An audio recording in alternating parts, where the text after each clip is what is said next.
Welcome to Red Sox Rundown at Red Wilson Field. Game 2 of the Cape Cod League Finals as YD takes a 9-3 victory over the Hyannis Harborhawks. Anthony Santaniello joined by Mark Boyle.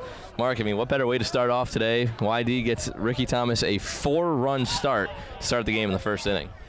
Well, you had to figure sooner or later the Red Sox would start hitting. They were under 200 in the playoffs, and they're much better than that. But I don't think even the most wildly optimistic person would have anticipated winding up with, I think the final total was 17 or 18 hits. And the big 3-run homer to start the game by Walt, and then Edman comes with a 2-run homer in the second. You get your usual great performance out of Ricky Thomas, who's now won 9 games this summer without a loss.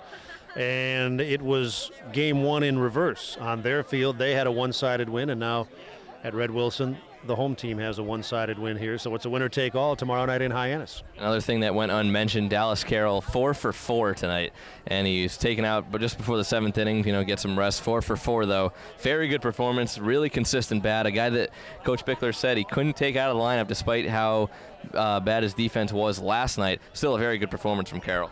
Well, he had been, Scott Pickler, concerned with Carroll's defensive play recently, but he said at the game, before the game at the cage, I need his bat. And so at 3 o'clock this morning, he decided, I'll move Carroll over to first. I'll play Vidalis at third, and Carroll came in early and got some work around the bag, and then demonstrated that Scott's faith in him was well placed. 4 hits, hit the ball hard every time, and made a couple of nice plays at first base too, so a really good day for him. Everyone in the starting lineup gets a hit for the Red Sox, a very important thing after only getting 2 hits off Dakota Hudson last night in Hyannis. They've come right back, 17 hits today total, most of them off of Vance Tatum, the starter. He gave up 14 hits just trying to eat up some innings for the Harborhawks so that their bullpen would kind of stay fresh for Game 3. What did you like from the offense's approach today? Well, they were aggressive, and they hit the ball hard.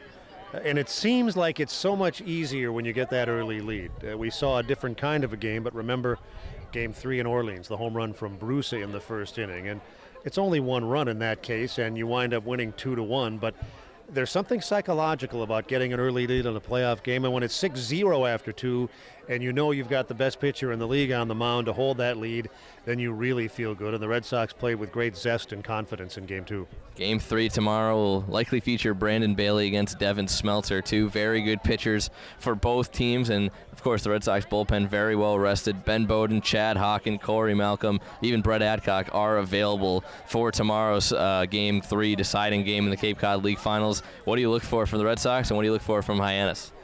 Well, the starting pitching matchup is interesting. Both very good pitchers. Smeltzer, in fact, threw a no-hitter earlier this year. And as you said, the Red Sox pitching is set up in such a way that all hands are available, with the exception, obviously, of Thomas. So you've got arms to use. You're hitting the ball again, although it won't be easy against this pitcher tomorrow.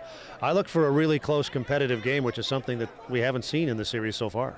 We'll see what happens tomorrow night. 6 o'clock start at McKeon Park. We'll be on the air at 5:45. For Mark Boyle, I'm Anthony Santaniello. We will see you tomorrow night in Hyannis.